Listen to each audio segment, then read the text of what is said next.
पौष्टिक बदामांचं फुटपाथवर पॅकिंग, नवी मुंबईतल्या एपीएमसी मध्ये अनधिकृत कारखाने, सोशल मीडियावर डर्टी बदामांचा व्हिडिओ व्हायरल।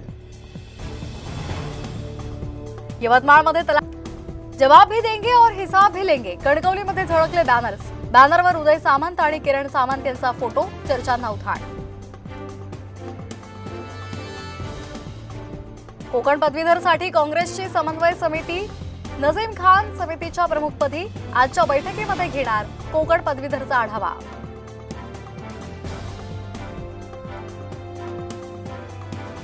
शंभर कोटी प्रकरणावर जरांगेंची चौकशी करा, ओबीसी नेते लक्ष्मण हाके यांचं आवाहन। आंदोलनाच्या नावाखाली 100 कोटी उकळल्याचा जरांगेंनी व्यक्त केला होता संशय। केंद्रीय क्रीडा राज्यमंत्री रक्षा खडसे यांचं जळगावमध्ये जंगी स्वागत, मंत्रिपद मिळाल्यानंतर भुसावळमध्ये कार्यकर्त्यांचा जल्लोष।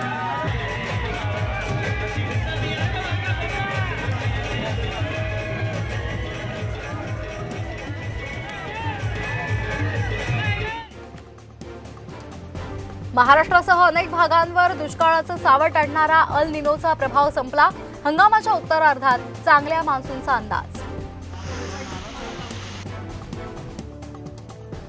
आंबोली घाटात कचरा टाकल्यास आता 1000 रुपयांचा दंड होणार, पर्यटकांना घाट आणि धबधबा परिसरात स्वच्छता राखणं बंधनकारक।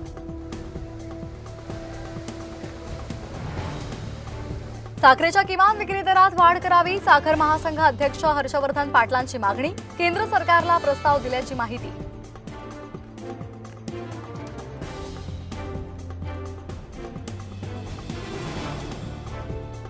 घरगुती ग्राहकांसाठी आता स्मार्ट मीटर लागू केले जाणार नाहीत, पूर्वीचीच पद्धत कायम, केवळ औद्योगिक आणि मोठ्या वीज ग्राहकांसाठी स्मार्ट मीटर, जन आक्रोशाची राज्य सरकारकडून दखल।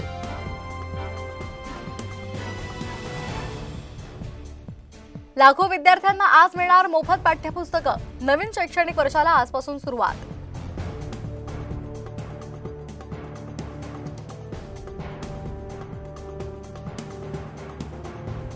विद्यार्थ्यांच्या शाळा आजपासून सुरू, अनेक शाळांमध्ये विद्यार्थ्यांचं अनोख्या पद्धतीनं स्वागत।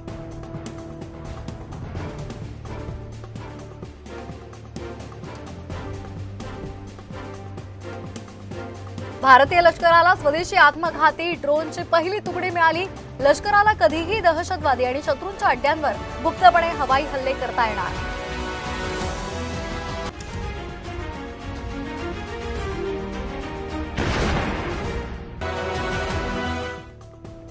राज्य सरकारकडून पालखी सोहळ्यासाठी 21 कोटींचा निधी मंजूर, पुणे, सातारा आणि सोलापूर जिल्हा परिषदांना मिळणार निधी।